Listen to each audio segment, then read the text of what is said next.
How can we cause the largest number of people to understand that we are, in fact, all one, to understand our unity?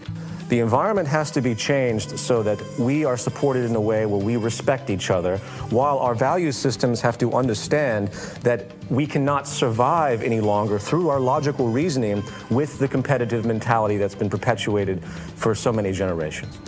If the environment continues to reinforce this selfishness, it's going to be that much more difficult to climb out of it. So if we create an environment that helps us to have the courage to give, and it rewards and reinforces giving, then I think we'll move much more quickly into that type of bestowal mentality. What we're beginning to see now is the fall of all the major institutions, whether it's economy, politics, education, healthcare, every fundamental level of institution in the world. So there's going to have to be changes at every level.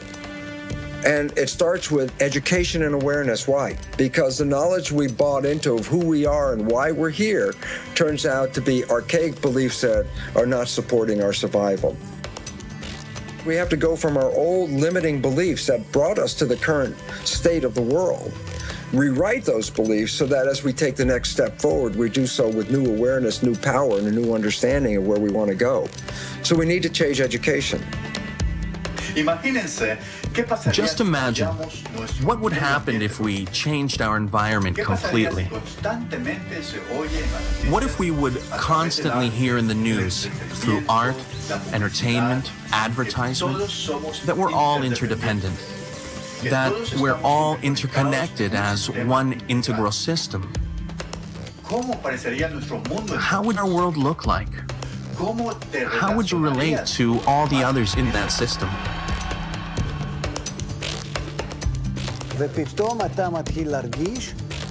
You would suddenly begin to feel that you relate to others as somewhat close to you. You will be less concerned about how do I exploit the other, how do I manipulate others, take advantage of them. You'd begin to see that the other person is somehow close to you. You'll have some affinity towards the others, like they belong to you. You'll start considering them just like you think about your children or your family. You take them into consideration when you think about doing something in life. You think, how will it affect them?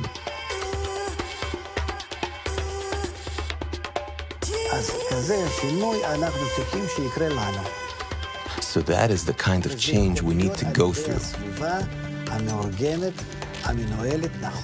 And it can happen to us through the proper environment that we create for ourselves.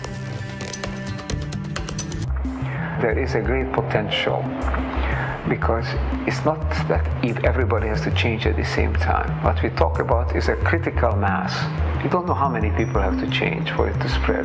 But the fact is that when people begin to think differently, begin to act differently, that has an effect on others, it spreads. Scientists at RPI have found that when just 10% of the population are deeply committed to an idea, their idea will always be adopted by the majority of the society. Now, what's interesting is their mathematical model shows that it's like a spontaneous leap. That is, below 10%, there is no visible progress. However, above 10%, the idea spreads like wildfire. I don't think it's going to occur first on the whole among the leadership, neither political nor business leadership. I think there are always exceptions, and there are very enlightened political leaders, the enlightened business people. But on the whole, these people have too much stake on the present system, and they are afraid of change, because their own base of power and wealth lies in maintaining the current system. So the change has to come from elsewhere.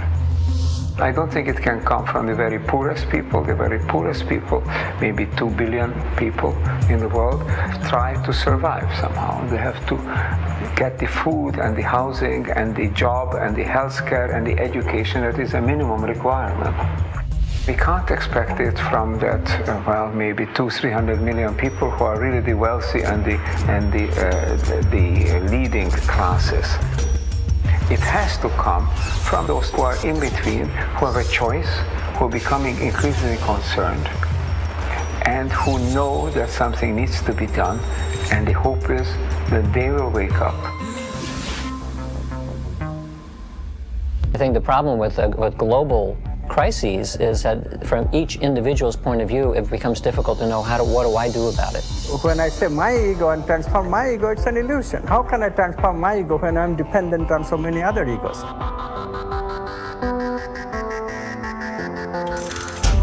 So because of the efforts of a few, changes will start occurring. How? Because the pressure, evolutionary pressure, is acting on everybody. It's just that they don't have the right context. All they need is a trigger. The trigger will be provided by this upper echelon of people who are working together to develop positive emotions. So they affect a much bigger number than is indicated by the little community that started it. So one little change in one little community can affect a much larger human community. And the interconnectedness that we have through the internet, interconnectedness of the ego, all of a sudden, without even knowing that it is doing so, will change and establish itself. And therefore changes can come very fast.